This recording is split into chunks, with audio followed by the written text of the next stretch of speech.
Začína prehľadka bytu. Takže tu bývam. Vojdeme hneď kvázi do obývačky,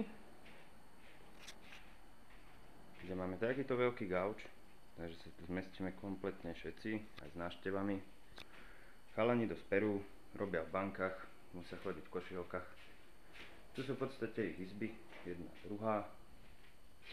Tu je nejaká kúpeľňa, kde máme baňu, umývadlo, aj práčku.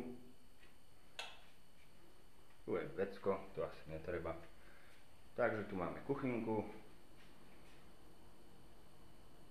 Takú obyčajnú kuchyňu. Máme tu aj relatívne veľký stôl. A máme tu aj okno. Neviem, čo je tam vidieť. Je tu také atrium. No a poďme do mojej izby. Moja izba je tu. A sme u mňa. Kde momentálne aj robím. Pretože moja noha je v takomto stave, už je oveľa lepší. A tu mám posteľ, nejakú knižnicu. Toto je moja alfa omega. Momentálne aj pracujem, niečo robím. Takže mám veľký stôl relatívne.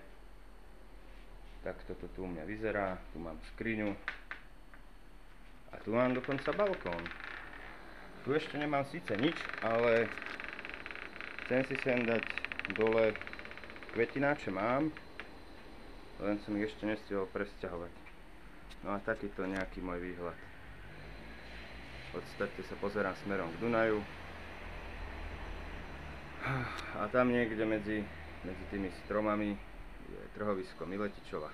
Takže ďakujem za pozornosť a čaute.